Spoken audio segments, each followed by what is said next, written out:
harm onto everybody so that on an individual basis, so long as it could benefit him specifically, he'll lift it on companies, on people, on countries that promise him something in return. Right. And so what can we expect to see in terms of what these companies, people, entities, countries are going to be offering him? Look, I mean, just look no further than what he's done so far. I mean, the legal industry has been shaming itself over the last few weeks. I mean, you had law firm after law firm show up and say, I think the first law firm, Paul Weiss, said, we'll give you $40 million of free pro bono legal services for your cause. And Trump was like, that was too easy. Let's more than double it. Absolutely. The next one was $100 million. Right. And now you've got law firms literally who are not facing any threat by Donald Trump, who are just showing up and offering $100 million here, $100 million there. And it is what Donald Trump loves. And the fact is, it is worse for the legal industry that any law firm does this, and any law firm. It'd be better for the legal industry, honestly, if Donald Trump just imposed these sanctions on the law firms and we went on with business as usual. As terrible as it is to say, it would be better if he imposed these tariffs, as terrible as they are, as devastating they'll be for the U.S. economy, as bad as they'll be for working men and women, as bad as they'll be for the entire international community. Better that he does that than he does that and then exempts one company or another company and creates this system that is not based on anything other than his whim and him bestowing favors. But that's what he's going to do, because that is what Donald Trump believes. So the next time someone tells you that Donald Trump, he's doing this because he believes in tariffs, he's always believed in tariffs, that's a bunch of bullshit. Donald Trump no more believes in tariffs than he read Project 2025, all 900 pages of it. He doesn't believe in anything. The only thing he believes in is people showing up, flattering him, and him bestowing beneficence, and in return getting loyalty.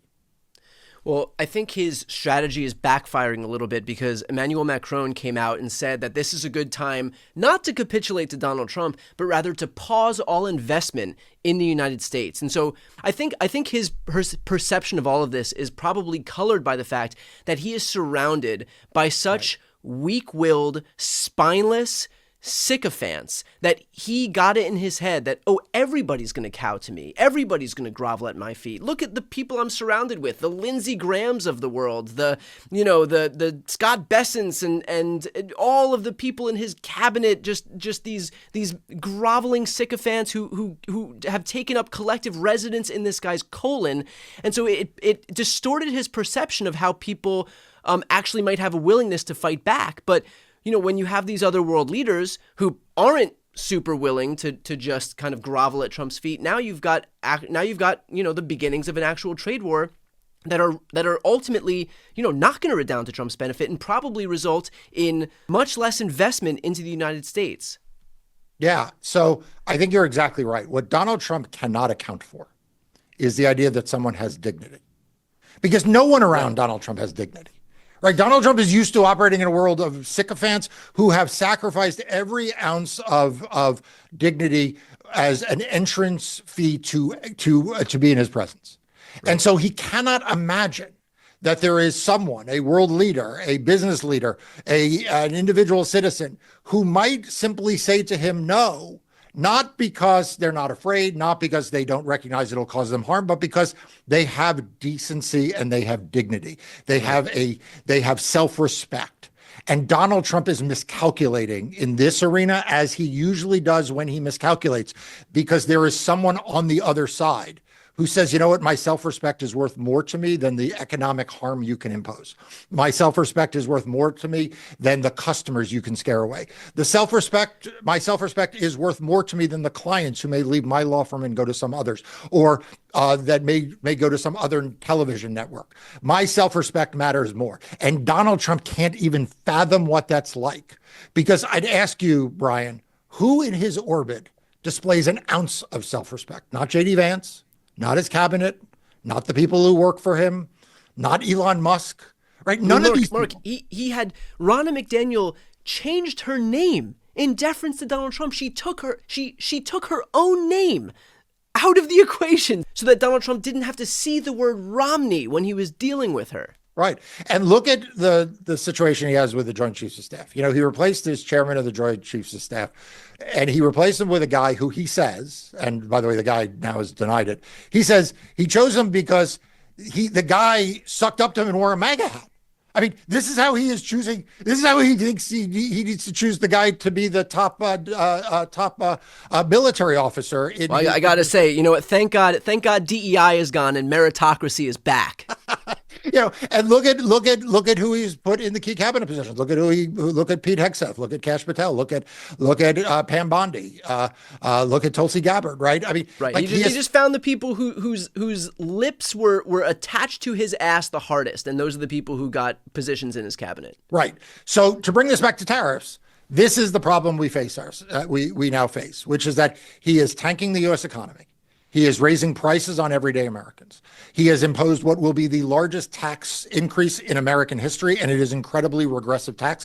It will hit the working class much harder than it will hit the rich because this is basically just an enormous sales tax. That's what this is. This is just a nationwide enormous sales tax. He has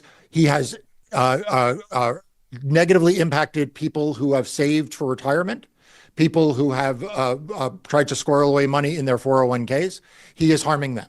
He is harming our international relations. Our allies now don't trust us. They are forming alliances with China. They are forming alliances around the United States, not with us. So he's harming us in all of these ways because what he wants out of it is an ego stroke.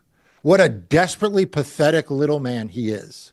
What a vulgar human being he is, that he's willing to sacrifice all of this so that people can make him feel important, because down deep inside, he knows he is not. Down deep inside, he knows he is a fraud, he is a con man, and he is a pathetic human being. But this is what we face right now. And kudos to the people who stand up to him. It's something I try to do in my law practice. It's something you do with your videos, it's something I do with Democracy Docket. And it is something, frankly, we need a lot more people doing every day. To that exact point, I think for folks right now who are looking to support the people who are actually standing up, who are actually engaging in fearless journalism, who are actually fighting back against this administration, there is no better group of people than the folks at Democracy Docket. So I'll put the link for Democracy Docket right here on the screen and also in the post description of this video. If you have not yet signed up, please sign up. It's an invaluable resource and supports good people doing good work. Mark, to that point, what is your message for the broader community? Because we have seen, let's say, for example, as it relates to law firms, that even as the Paul Weisses of the world get their due criticism for capitulating to Trump, that there are other law firms who are willing to grovel at his feet and capitulate to him. And so in anticipation of the next batch of people deciding that they're perfectly content to sacrifice their dignity in deference to Trump, what's your message to those people, to those companies, to those entities? Look, that history is watching you. You know, if you are a wealthy partner at one of these big law firms, you're already wealthy. Okay, your kids and your grandkids are not going to ask you, how you made your money. They're going to ask you in 2025 what you did when democracy was at stake. What did you do when Donald Trump was doing all these things? Did you stand tall?